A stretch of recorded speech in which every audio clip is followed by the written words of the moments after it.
Okay, look, for all the tech and tools that you get as a recruiter, there is nothing as powerful as email. It is the number one recruiting tool ultimately. So how come more recruiters aren't students of the email game? In a world where recruiters are still cutting and pasting the same old stuff, and that's assuming they're not using the default text, God help us all. And as a TA leader, it's your job to hold your team accountable, to show leadership that you can try new things, that you can experiment, that you're never ever satisfied. You are ready to disrupt. You don't want the status quo anymore. You are ready to be better. That is how you're going to get extraordinary results and get your seat at the table. Because as a wise man once told me, and Brian knows what I'm about to say, if you are not sitting at the table, you are probably on the menu, and we do not want that for you. So this week, we're going to talk about email. If you've ever sent a recruiting email that starts with "Hey there," or "We're hiring," we're staging an intervention. It's the People MBA. Tune in for tips, tricks, a little shame, and poor jokes for good measure. This episode is being brought to you by GEM.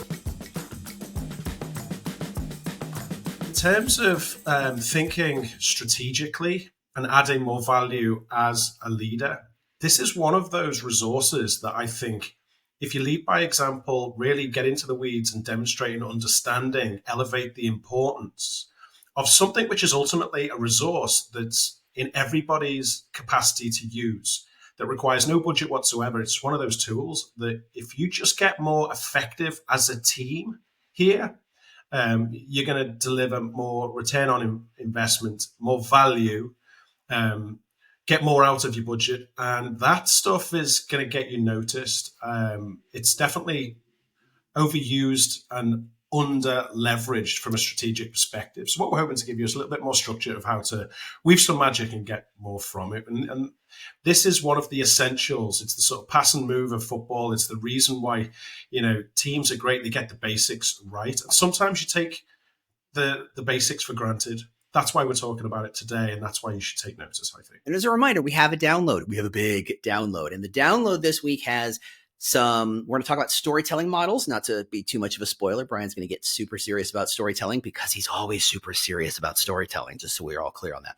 And then we're going to get into some actual examples. Now, the goal is not to just say, ooh, here's some better emails, copy, paste, but to help you see that better emails exist. As a victim of many of your recruiting emails, and victim is the appropriate word, please, I can show you how to write better emails. So this download has examples of better emails. It even has an example of a drip campaign if you're interested in leveraging your CRM to get more out of that. So you'll see how to take advantage of it. So go to peoplemba.com. You can download it for free. Just subscribe, and subscribing is free. Everything is free. Everything is wonderful. Everything's delightful. It's all free, but we do need your email so we can send it to you. And this week, that download is brought to you by GEM, who make great email tools. So the first way of getting the right type of attention is demonstrating some sort of relevancy.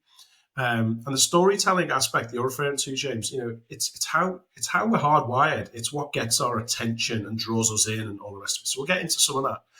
But whenever I see an example of an email, if somebody says, look, nobody's opening my email campaign and all the rest of it, it's always one of three things. It's either the hook, the message of the challenge, or the offer. And actually, if you think about that as a three-part story, and the most simple sort of storytelling structure is a three-part structure. We're talking about getting the attention, make it relevant, engaging enough to lean in, and then compelling enough to take some action. And that's all we're talking about. It's as simple as that, actually.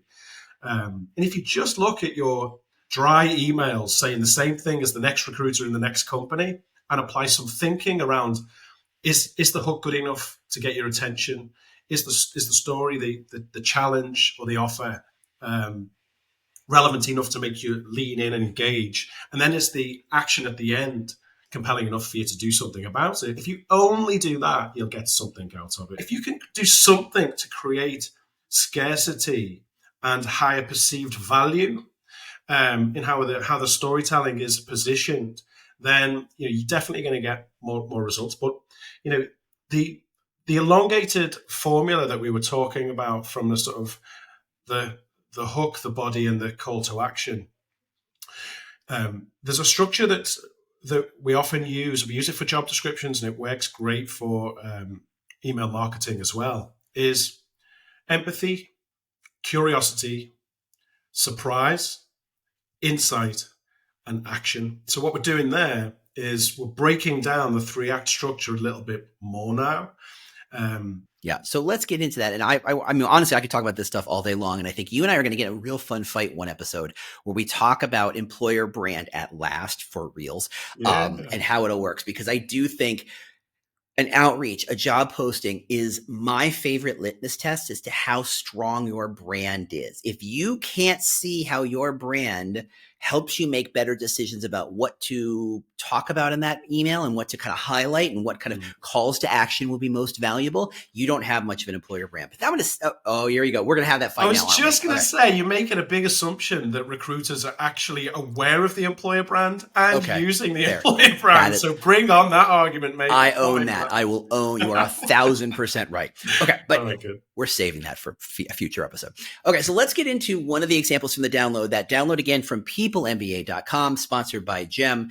Like I said, there's 5 example emails for different roles. I just picked one for marketing managers just because everybody's always kind of hiring marketers there, and everybody needs a marketer. And I think it's a good example of how, and we're going to talk about it line by line and piece by piece, why these choices get made. Why do we think this is better than the standard? What each element is trying to do. Because if you understand what the elements are trying to do, you can realize, I hate the way they wrote this. Great. That is fine. If you have your own way of writing it, do that. Nobody here is a copywriter. Nobody here is a professional copywriter. This is just a better take on a better outreach email. All right. So let's get into it. The subject line, which, as Brian said, is effectively a billboard and a sales pitch for the rest of the email for clicking that open button. Here we go.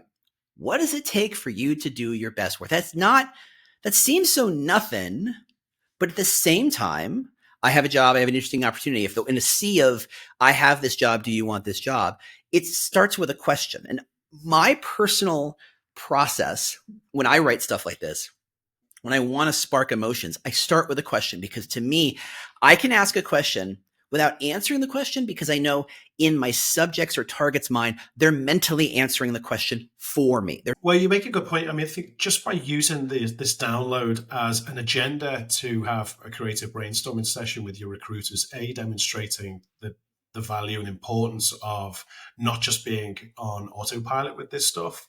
But what you typically find is if you spend time with your team creatively brainstorming, they'll come up with some fantastic ideas. They'll get a little bit more attached and connected to the outcome, and they'll maybe even be a little bit competitive as a team to try and improve.